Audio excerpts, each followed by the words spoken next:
Jean-Michel Caram, vous êtes président directeur général de Memscap. Et alors, j'ai une nouvelle pour vous. Vous allez recevoir aujourd'hui, c'est pour ça que je vous ai demandé de venir, le premier trophée du premier Golden Stock de Roland, c'est-à-dire la valeur sur laquelle les analystes de Roland sont positifs et pensent qu'il y a un potentiel. J'ai demandé d'ailleurs à Ronan Kirourio, qui est l'analyste qui vous couvre chez Roland, ce qu'il pensait de Memscap. Et il me dit, Memscap, c'est une valeur attractive pour les investisseurs cherchant une exposition sur la montée en puissance des technologies MEMS dans l'aéronautique et la défense. Lui est à l'achat avec un objectif de cours de 6 euros, ce qui représente un potentiel de hausse d'à peu près 40% par rapport au cours actuel. D'abord, félicitations. Merci Marc, moi j'étais heureux déjà de venir te voir. C'est sympa. Et en plus, avec cette bonne nouvelle, je suis Le doublement Golden ravi. Stock du mois. Alors, on va commencer simplement. Memscap, pour les gens qui ne connaissent pas, c'est quoi aujourd'hui? Memscap, c'est une société qui utilise une techno très particulière qui s'appelle les MEMS, qui permet de faire des choses extrêmement petites avec du silicium, euh, qui fait des capteurs de pression, les meilleurs du monde du point de vue stabilité et précision. Et donc, on va trouver ces capteurs où? On va les trouver dans les marchés comme l'aéronautique et la défense, comme le médical et un peu dans les télécoms. Donc, tu peux juste nous expliquer le capteur, entre un tout petit peu dans le détail, on a le temps, je veux essayer de comprendre ce que c'est. Notre capteur, c'est un capteur de pression. Donc, il mesure la pression. Alors, partout dans la voiture, il y en a plein de capteurs de pression, etc. Ces capteurs-là, dans la voiture, dans le consumer, etc., ça coûte 3 dollars, 1 dollar. Nous, nos capteurs sont très, très, très chers. C'est des pièces de joaillerie. Ça démarre à 300 euros et ça va à 3000 euros. Alors, qu'est-ce qu'ils ont comme particularité? Ils ont la particularité d'être très, très précis et très stables dans le temps. Quand on les met dans un avion, par exemple, c'est ce capteur-là qui va donner l'altitude de l'appareil, la vitesse de l'air, la pression dans les cabines, les pressions dans les moteurs, la pression hydraulique dans l'avion. Donc, c'est des applications qu'on appelle en anglais safety critical. Ça veut dire que s'il dérape, il y a des problèmes. Il ne faut pas qu'il dérape. Donc, c'est pour ça qu'on les considère comme critiques dans l'aéronautique et la défense. Et la défense. Évidemment, nous équipons aujourd'hui, nos produits sont, ils sont à dual use, donc ils servent le civil comme le militaire. C'est nos clients qui les intègrent dans le système dédié militaire ou dédié civil. Mais on trouve nos capteurs, comme on les trouve dans les Airbus, les Boeing et les avions d'affaires, on les trouve aussi dans les chasseurs américains, dans les drones et ce genre d'applications. Alors, on parle beaucoup en ce moment de souveraineté industrielle. D'abord, qu'est-ce que tu en penses de ce sujet et en quoi Memscap est un acteur souverain, un acteur de la souveraineté? Je pense que le président Trump a réveillé l'Europe, ce qui est une très très bonne chose. Donc merci Trump. Oui, parce qu'on comptait pour notre défense sur les Américains. Même si c'est nos alliés, on a passé des années à réduire les budgets de nos armées, des années à mettre au régime toutes nos industries militaires. Il dit, en fait, vous comptiez sur nous. Alors il ment un peu sur les chiffres, mais bon, il n'a pas totalement faux. Il dit, vous êtes descendu en dessous de 2%. Il y a des pays qui ne payaient pas, comme l'Espagne. Exactement. Il est temps que... l'Allemagne, avant, elle ne payait rien en militaire. Donc, il est temps que l'Europe s'y mette, et c'est bien qu'elle s'y soit mise.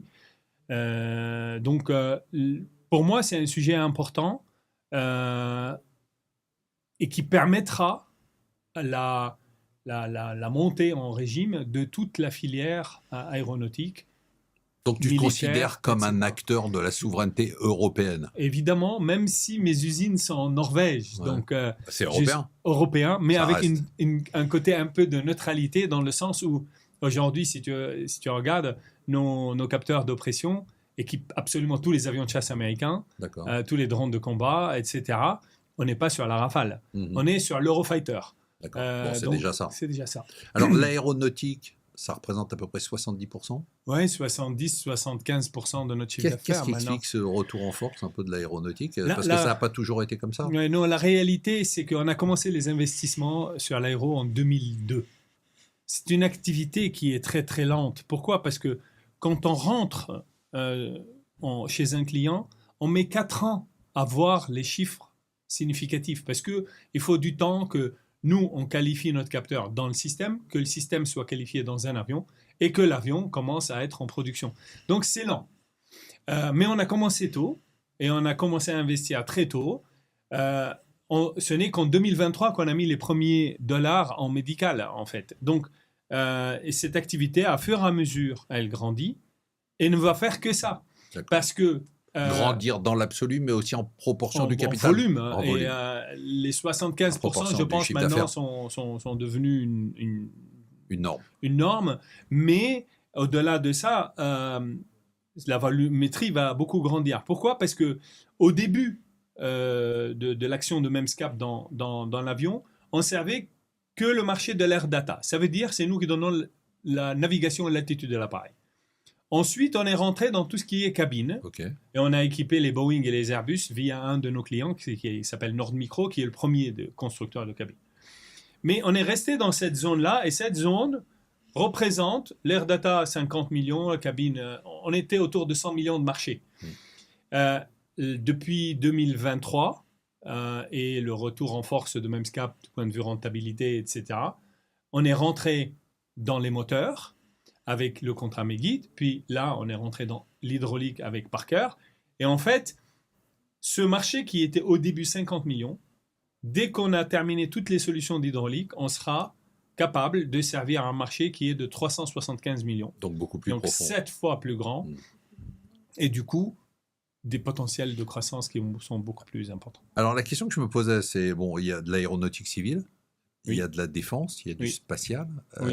Est-ce que c'est le même monde, c'est le même business, ou est-ce qu'il faut avoir une approche complètement différente? Est-ce que c'est les mêmes équipes? Est-ce que c'est les mêmes produits? Pour nous, oui. Parce que nous, on a pris la décision de rester en dual use. Et donc, notre capteur de pression, il sert les deux métiers. Alors, ça dépend où vous allez dans l'avion. Il peut y avoir des contraintes beaucoup plus dures, mais nos produits sont qualifiés pour servir ces contraintes. C'est nos clients qui spécifient. Ça veut dire que le module dans lequel on s'intègre, le sous-système dans lequel on s'intègre, lui, il est soit pour le militaire, soit pour le civil. Et nous, quand on détermine quelle est la valeur du chiffre défense de Memscap, c'est aujourd'hui, on va regarder des clients qu'on a comme L3, qui, elle, est 100% militaire, et on va avoir des clients qui sont hybrides et des clients purement civils, comme Nordmicro. Donc, et on estime aujourd'hui que notre chiffre d'affaires défense est de l'ordre de 30% de notre activité aéro. Alors, on a beaucoup parlé de tes contrats avec Parker, avec Megit, très commentés. Qu'est-ce que tu peux nous en dire? Est-ce que ça change beaucoup? Ça change tout. Est-ce que ça change tout, tu dis, carrément? Ça change tout et ça tu fait que... ce que c'est, en fait, qui sont le déjà marché Parker est multiplié par 7 grâce à ces deux contrats, en fait. Nous... on avait une techno qui sert la navigation et la cabine. Cette techno ne pouvait pas aller dans le moteur. Pourquoi? Parce que dans un moteur, il faut supporter une pression de l'ordre de 150 bars. Donc, si je prends mon capteur, qui est pour l'air data, ou la cabine, et je le mets dans le mode avion de moteur, il explose. Okay. Donc, il fallait vraiment développer une techno pour ça. Et c'est là où la Norvège est rentrée en financement très fort, parce qu'on a eu 2 programmes, STEX 1 et STEX 2, qui ont duré 7 ans en tout, 3 ans et demi et 3 ans et demi. Sur ces 7 ans, la Norvège a payé des dizaines de millions d'euros. C'est des gros investissements, pas seulement pour Memscap, mais aussi pour le nos programme partenaires. En général. Voilà. Okay. Et on a terminé avec STEX 1 et STEX 2 en 2023 avec une techno, un prototype qui fonctionne dans le moteur. D'accord. Et c'est là où nous avons gagné Megit. Megit, c'est un cas de Engine Monitoring Unit, donc pour le moteur, contrôle moteur, qui va dans les moteurs de Rolls-Royce pour les Airbus et les Boeing. Megit a payé toute la phase d'industrialisation jusqu'à la qualif finale du produit qui a eu lieu en octobre, le 28 octobre 2025. Nous avons reçu de Megit la qualif, donc c'est un produit fini. Et maintenant, nous sommes rentrés dans la phase qualification de système IMU de Megit dans l'avion qu'on attend vers 2027. Donc ça t'ouvre un marché encore plus grand. Ça m'ouvre tout le moteur. C'est beaucoup plus d'applications. C'est double taille. Et Parker? Et Parker, en fait, non, nous, c'était la partie hydraulique. Et moi, dans toutes mes présentations, je disais l'hydraulique, on n'y touche pas. Pourquoi? Parce que autant le capteur, dans toutes ces applications-là, il est en contact avec l'air, là, il est en contact avec l'huile. D'accord. Donc, c'est autre chose encore. Et en fait, vu la qualité de notre capteur pour le moteur, Meggitt a parlé à Parker et Parker est venu et elle nous a dit bider sur l'offre. Donc on a soumis une offre, mais qu'on croyait absolument pas pouvoir la gagner. On a été shortlisté pour les 2 finales et on pensait qu'on allait perdre en finale parce qu'en face à nous, il y avait un acteur qui a une solution prête lui, ne fait que l'hydraulique. Et vous avez gagné. Et on a gagné sur lui. Et ils vous ont accompagné. Parker nous paie tout le développement jusqu'à la fin de 2027 où on aura une solution prête pour aller partout en hydraulique dans l'avion. Et donc, on passe à un marché de 375 millions. Donc, le moteur, l'hydraulique. Donc, à partir de 2027, Memscap, dès que l'on entend qu'il y a un bid pression dans un avion, on y va, on s'en fout où elle est, on a une solution pour. Alors, Jean-Michel, les cycles, tu restes une société à taille humaine. Hein. Oui, bien sûr, pour le moment. Les cycles de la défense sont très longs. C'est compliqué entre le développement, la montée en production. Comment on gère ça, en fait, quand on est entrepreneur d'une boîte de taille moyenne, c'est-à-dire où on a les salaires, il faut les payer à la fin du mois. Oui. En fait, je pense, Marc, tu connais l'histoire de Memscap et toute la recovery qu'on a dû faire pour y arriver là. Mais depuis 2013, Memscap a réussi à faire le premier tournant, c'est d'être en EBITDA positif, puisqu'on n'a plus levé le moindre centime du marché depuis 2013.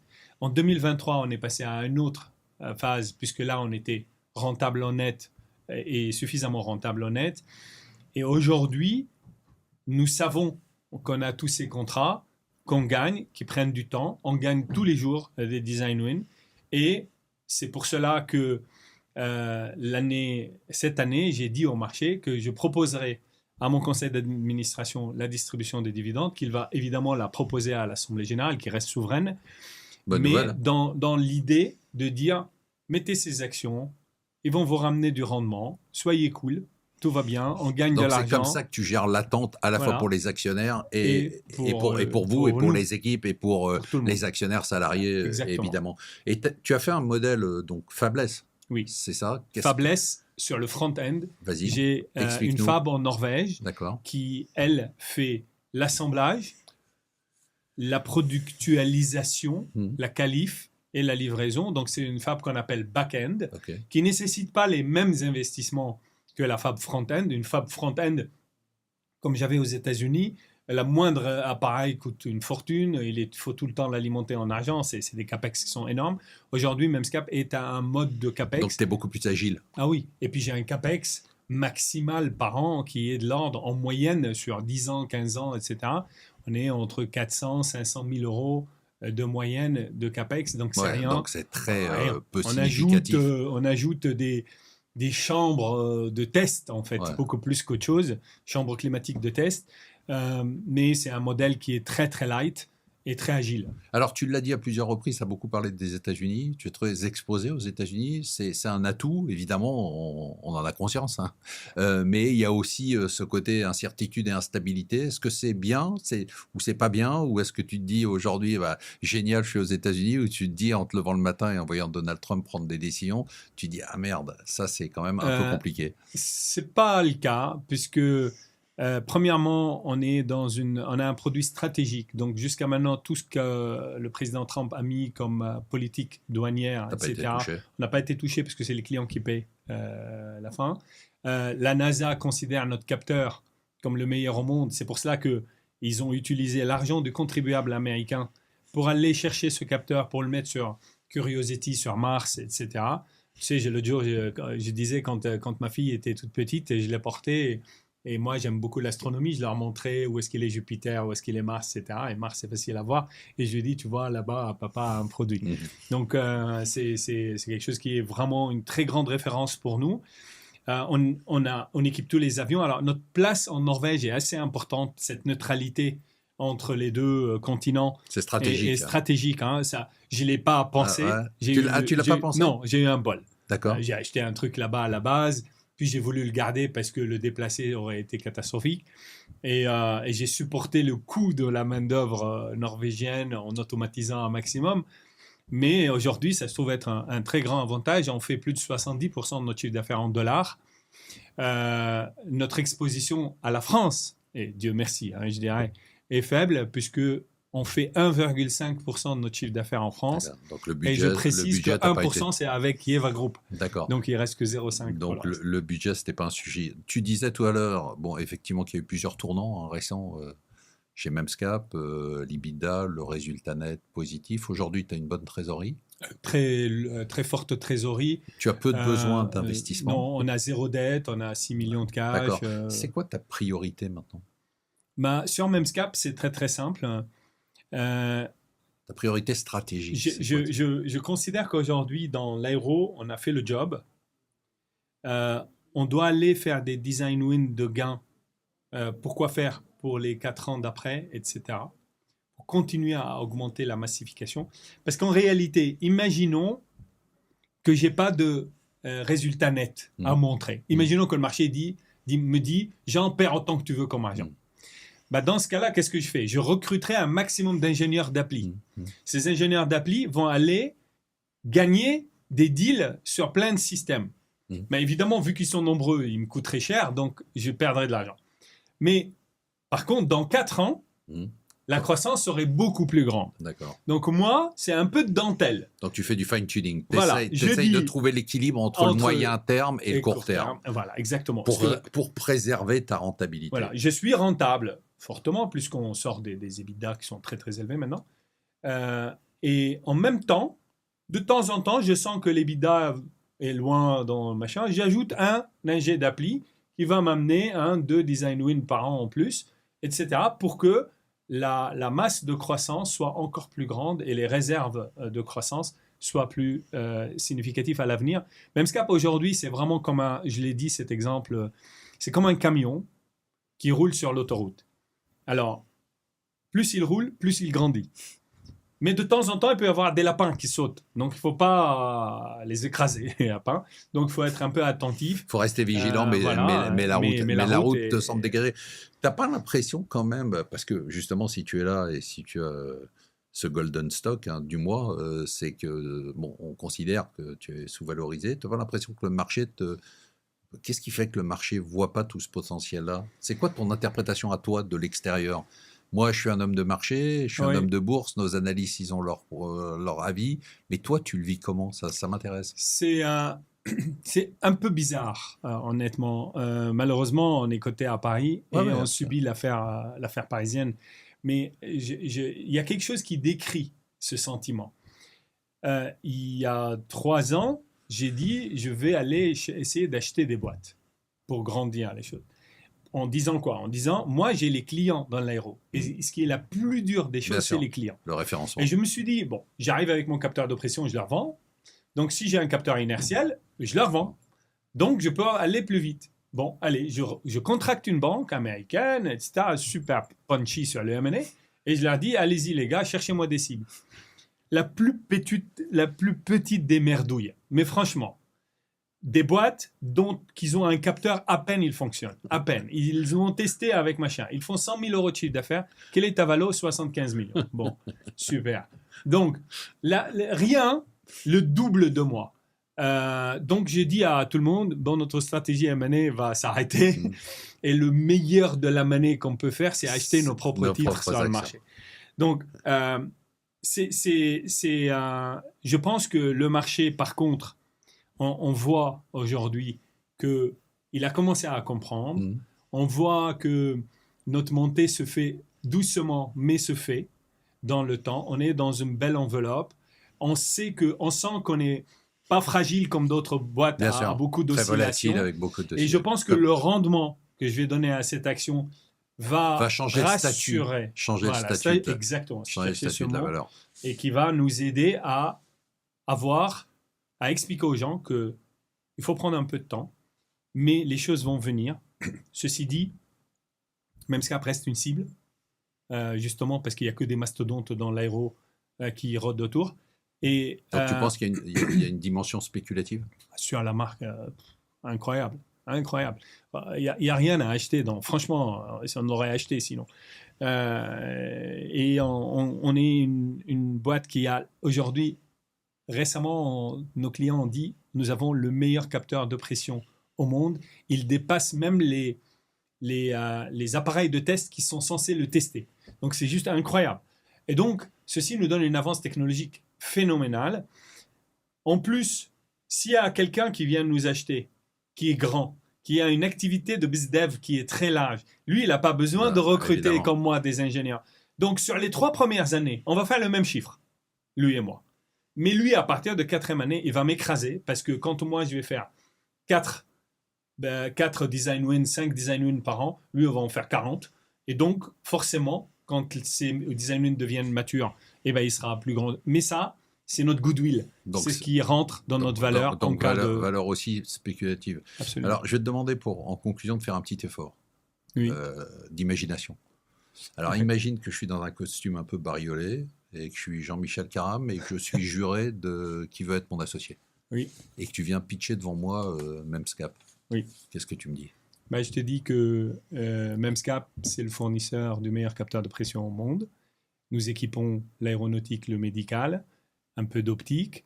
Nous volons sur plus de 50 000 avions. Nous avons un bilan extrêmement solide, aucune dette, beaucoup de cash, plein de assets qui ne sont même pas dans mon bilan. Nous avons un marché porteur, une barrière techno qui est phénoménale, tant du point de vue R&D que du point de vue commercial, parce que pas le premier venu peut rentrer sur nos marchés. Et nous valons que 35 millions d'euros. C'est pas mal, pas mal. Et c'est quoi le terme quand on dit, quand toi tu dis ça y est, j'investis, tu dis quoi? Je suis dedans. Alors, écoute, on est tous dedans. Jean-Michel, merci beaucoup. Marc, merci. Franchement, pour ton accueil, écoute, comme à chaque fois. on va faire un petit trophée qu'on va te remettre. Ah ouais, c'est génial. Donc, on est en train de travailler dessus. Ouais, c'est top. À bientôt. Je suis ravi d'être ici. Merci beaucoup pour ta gentillesse.